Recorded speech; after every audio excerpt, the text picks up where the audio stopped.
ফেসবুকে গাড়ির গ্রুপগুলোতে অনেকে পোস্ট করছে যে তাদের গাড়ি নাকি পুলিশ নিয়ে যাচ্ছে, নির্বাচনের জন্য গাড়ি দরকার তাই। তো কি হয়েছে? মানে কারোর ব্যক্তিগত গাড়ি কিভাবে পুলিশ নিয়ে যেতে পারে?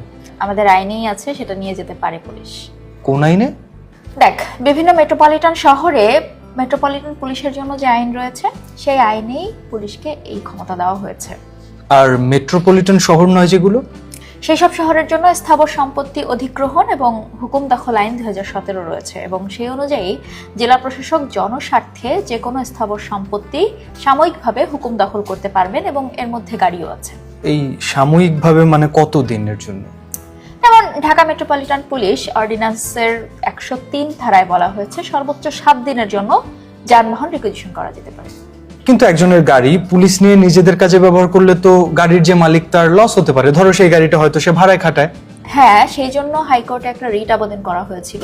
2022 সালে হাইকোর্ট সেই রিটের আবেদনের প্রেক্ষিতে 11টি নির্দেশনা দেন। তো কি আছে সেই নির্দেশনায়? সেখানে আছে গাড়ির রিকুইজিশন অবশ্যই জনস্বার্থে হতে হবে, চালকদের খরচ বহন করতে হবে, গাড়ির পেট্রোল খরচ বহন করতে হবে, চালকদের খাবারের খরচও দিতে হবে।